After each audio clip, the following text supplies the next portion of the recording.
So let's try and whatever intuition you can glean from this messy looking expression.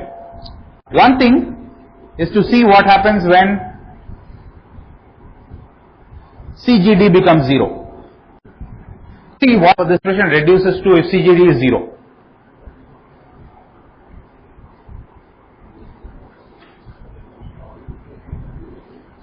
So before we simplify the formula, if CGD is 0, this goes away.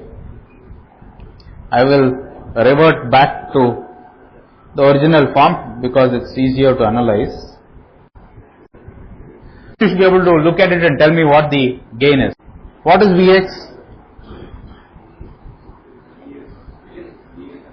Vx is nothing but Vs times 1 plus S CGS times Rs. Great.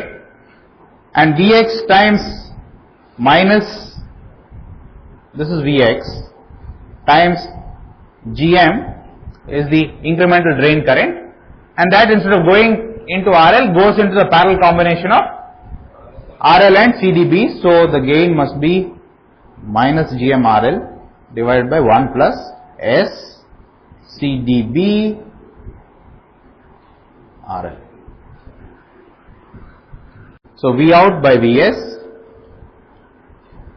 is minus Gm RL divided by 1 plus S CGS times Rs times 1 plus S CDB times RL.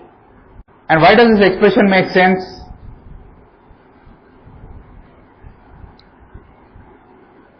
How many poles and how many zeros are there in this network?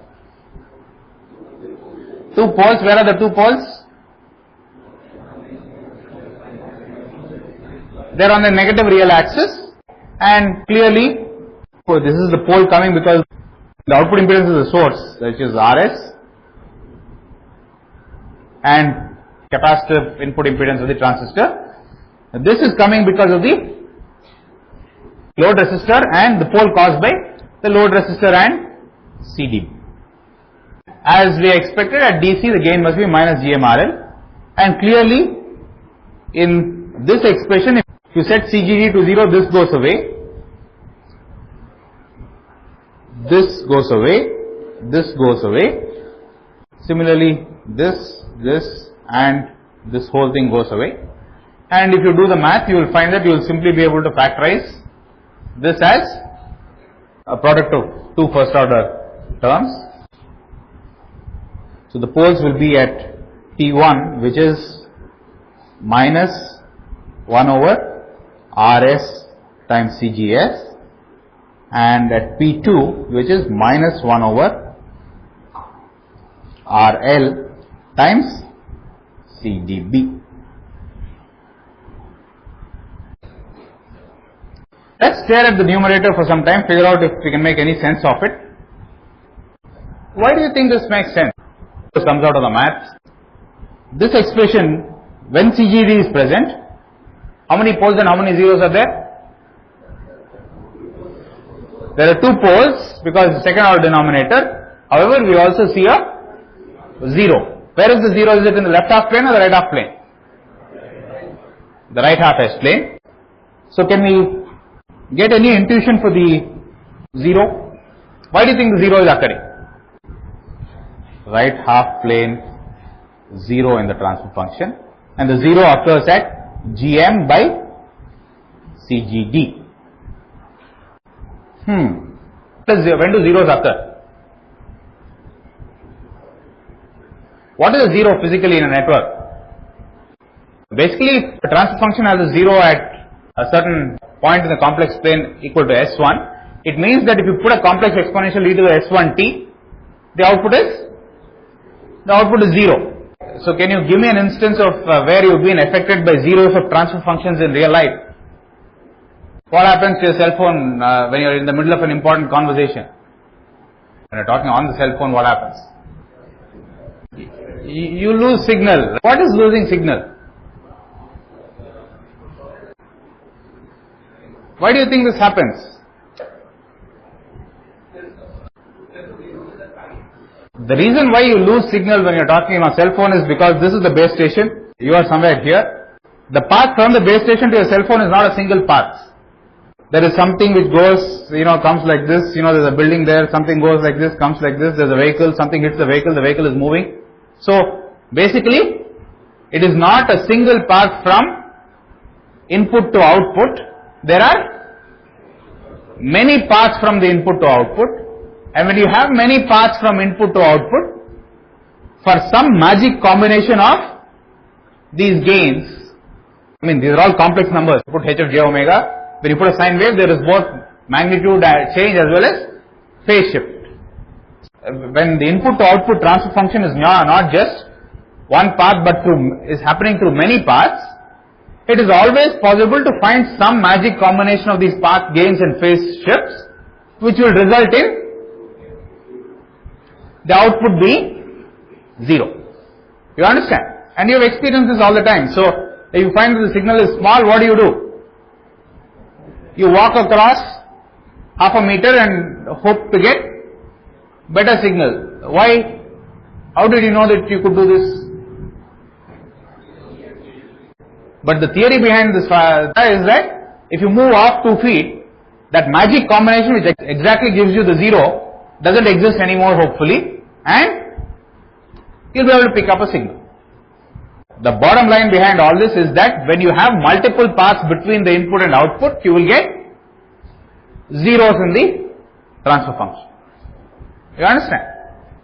So now that we've gotten that intuition, let's come back to more mundane stuff like transistors. The intuition is that 0 typically happens when there are multiple paths from the input to the output. This is the input and this is the output. The node potential at the output, do you think is influenced by the input in 2 different ways? Yes. And what are those 2 different ways? One is through GMVX. Because if the input wiggles, this node wiggles. If this wiggles, through GM there is a path to from this node to the output. And what else? Through CGD there is another path. And that explains why you should indeed expect a 0 in the transfer function. That's the intuition for the 0. Now, is there intuition for why the 0 is in the right half plane? The input goes up, Vx goes up. If Vx goes up, through GM, the output is tending to get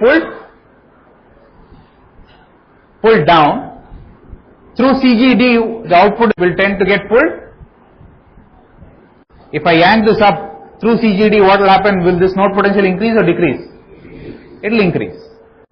The 2 paths, one through GM and one through CGD, have caused the output to move in opposite directions, which is why the 0 is in the right half S plane.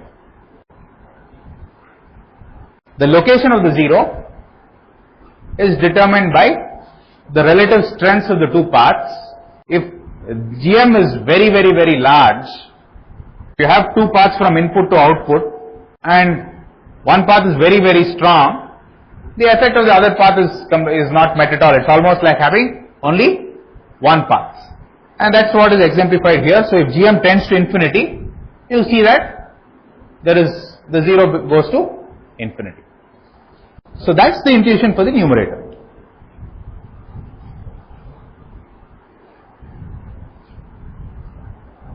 So the hard part is to now glean some intuition from the denominator and to see what we could do here. Let's do the following, which is try and make some approximations. And the approximations are CGS, CG is much larger than CGD or CDB or CSB. This is just an approximation so as to build some intuition, that's all. Okay. To get the exact locations of the poles, you have to know CGS, CGD, CDB. Okay. How can you simplify the denominator? S square divided by GL GS times CGS times CGD plus CDB.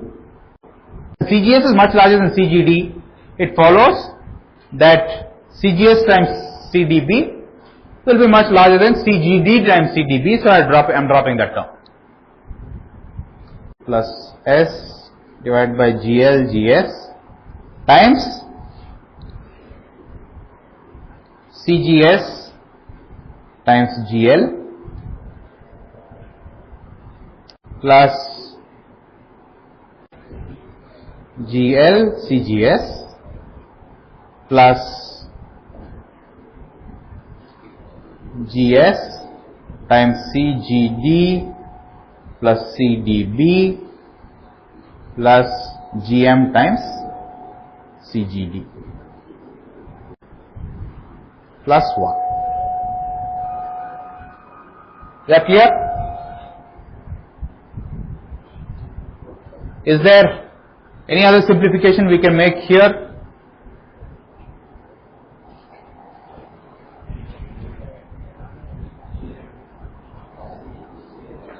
There's hardly anything you can do here without actually knowing GM, GL, CGS. So I think there's hardly anything you can do about this. So this is the simplest we can get. So the denominator is now times CGS times CGD plus CDB plus S by GL GS times CGD times GS plus GM. I'm just now collecting terms with, so it's CDB times GS plus CGS times GL plus 1, which is CGD times, what do I see here?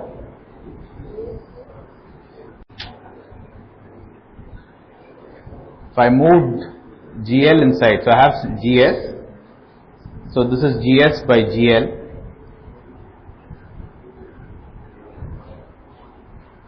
plus GM by GL plus CDB by GL times GS plus CGS plus 1. Now how is this any better than the nasty expression we had before? This must correspond to two poles. The question is, what the two poles are. So this should be of the form, if there were two poles in the network, the denominator must be of the form S by P1 plus 1 times S by P2 plus 1, which is S square by P1 P2 plus S times 1 over P1 plus 1 over P2 plus, one way of figuring out what P1 P2 are equate this with this and this with this and crunch through the maths. Which do you think is the dominant term here?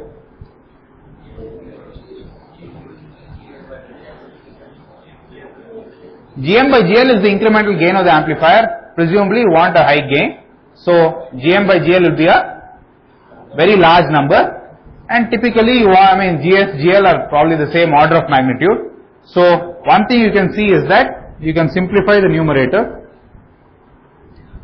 by neglecting GS by GL. So this you can neglect. In which case you can say, if GS by GL are the same order of magnitude, CDB and CGD are roughly the same order of magnitude, which means that this can be also neglected in relation to CGD times GM by GL, and you have CGS. You understand? So after another set of approximations, you get S square by GL GS times CGS times CGD plus CDB plus S by GS times CGD GM by GL plus CGS plus 1. Looking at this expression, if the two poles are widely separated, if P1 is say much larger than P2, then there's some way in which you can simplify the solution of these equations. You still have to find, if you want to find P1 and P2, you still have to equate 1 over P1 P2 to this, 1 over P1 plus 1 over P2 to this. That you have to do. But if P1 is much larger than P2, then what can you say? 1 by P2 will be much larger than 1 by P1. So you can directly equate P2 to be approximately equal to GS divided by CGD times GM by GL plus CGS. The question is, do these expressions hold when GS is very large, which happens when the input is a very good source? And that's definitely true, because what happens if GS, the voltage source here, is very good, then what will be the order of the network? It will be 1, because CGS goes out of the picture. That's definitely true. If you assume that the two poles are widely separated, then P2 is approximately 1 over the middle term here. So it is approximately GS divided by CGD times GM by GL plus CGS. And based on this assumption, what is P1?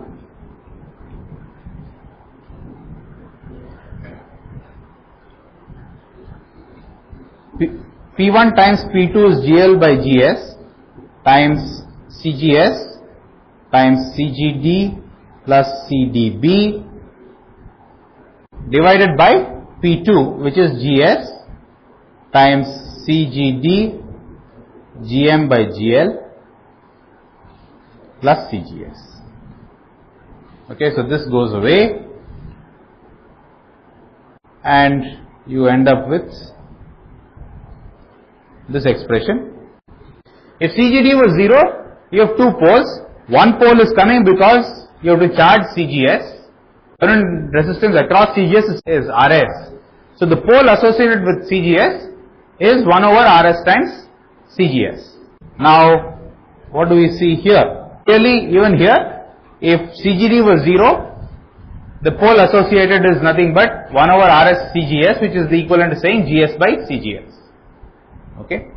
On the other hand, when CGD is present, we would have naively expected the pole to be perhaps GS divided by CGS plus CGD, but you can see that it is getting multiplied by a large factor.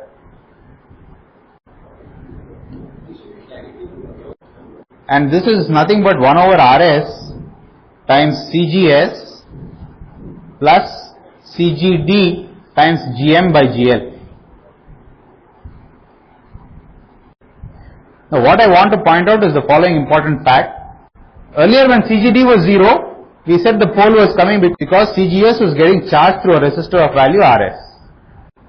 It looks as if the equivalent input capacitance looking into the amplifier, which is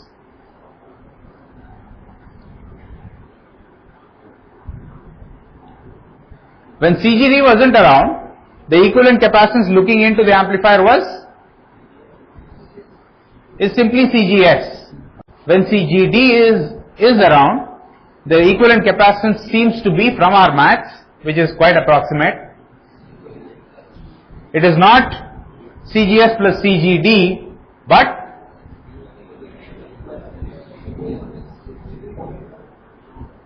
Cin is CGS plus CGD times GM by GL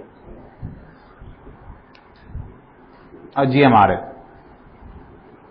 Why does this intuitively make sense?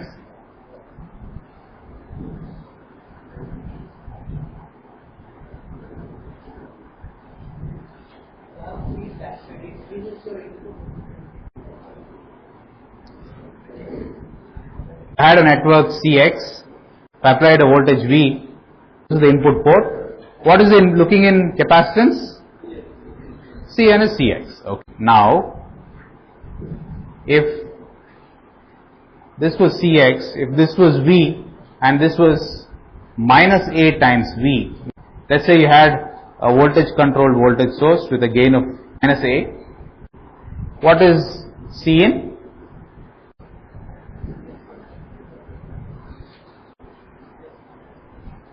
Okay, why did you tell me that the looking in capacitance is Cx?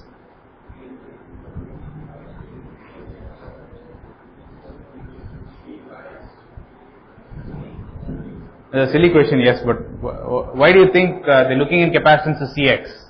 How do you figure it out? If I yank this up by delta V, the current that flows out of my node is basically delta V times SCx. The voltage by current is 1 over SCx, and that must be the equivalent 1 over S times the input capacitance, so Cn is equal to Cx.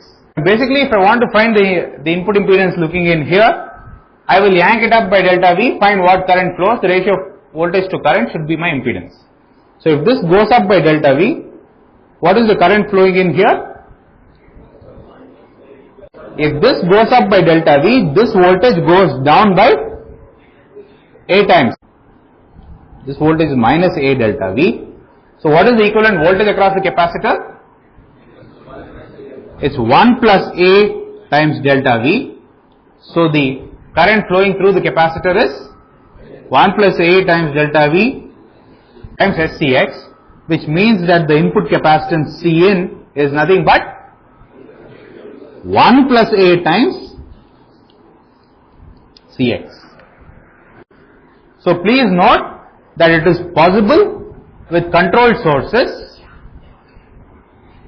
to take the small capacitance Cx and make it look like a large capacitance. And intuitively the reason why this guy here looks like a much larger capacitance is that when compared to this case is because you have a controlled source which yanks this node down by a factor A whenever this node moves up. So the true voltage across the capacitor is 1 plus A times the applied voltage at this port.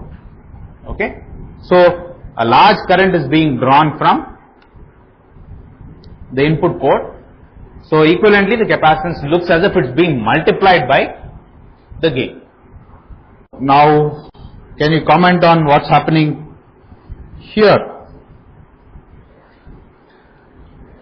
Vx goes up, this goes down, and if the frequencies are not very high, then you can roughly say if this goes up by some delta V, loosely speaking this voltage goes down by minus Gm RL delta V.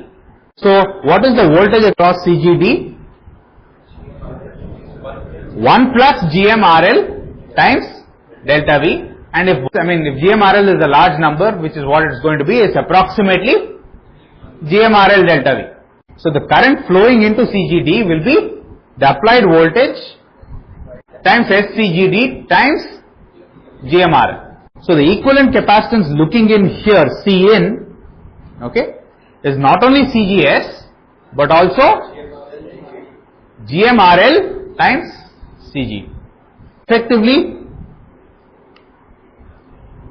CGD is multiplied by the gain of the amplifier. So even though CGD is small in relation to CGS, equivalently it appears as a much larger capacitance because it is getting multiplied by this factor GM RL. This phenomenon is often in the circuit literature called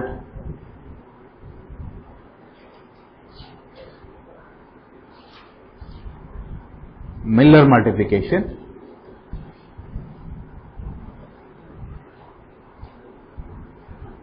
Miller is the guy who probably figured this out for the first time, and this is called the Miller effect.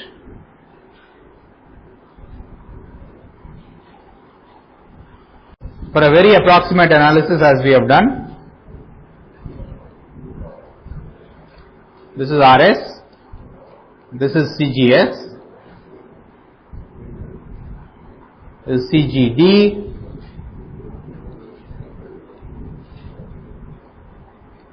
VX, GMVX, RL and CDB. Vx is approximately equal to Vs times 1 plus S Rs times the capacitance looking in here, Cin, which happens to be CGS plus GMRL times CGD.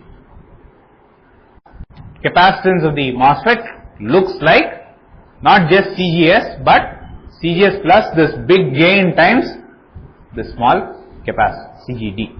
Okay, so even though CGD is much smaller than CGS, when it's Miller multiplied, it is many times much larger than CGS. So you will see a big reduction in the bandwidth. Okay, so I will stop here. We will continue.